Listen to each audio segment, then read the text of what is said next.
চাঁদাবাজি করতে যাও কি জন্যে?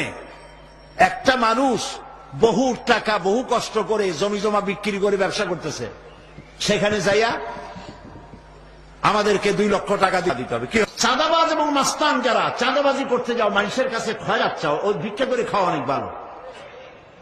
মসজিদের সামনে এখন থাল নিয়ে বসে থাকো, যা আল্লাহর রাস্তায় খয়রাত দাও। দোকানদারের কাছ থেকে চাঁদাবাজি করা, বিল্ডিং কেউ নতুন বানাইতে পারে না, অমনি হাজির। গলায় সোনার চেন, হাতে কতগুলো আংটি, তারপরে হাতে মোবাইল, গলায় সোনার চেন, শহরের মহা উল্লুক জানোয়ার বলতেছে এখানেই ফেলাইতে পারবে না, রড দিতে পারবে না আমাদেরকে চান্দানা দিয়া। এটা কি মানুষ?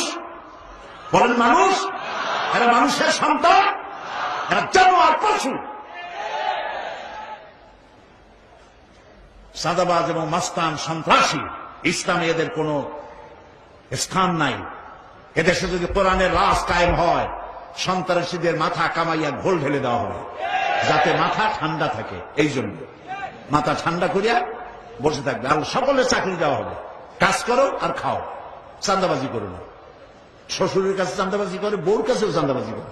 এত বড় লক্ষ্মী ছাড়া বউরে যায় বলে আমার হিরোইন খাওয়ার পয়সা দিবি।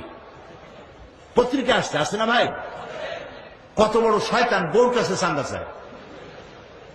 আল্লাহ এইসব চাঁদাবাজ, মাস্তান, অপহরণকারী আর সন্ত্রাসী জানোয়ারদের হাত থেকে আল্লাহ এই দেশকে রক্ষা করুন। বলেন আমিন। চিল্লায় বলেন আমিন।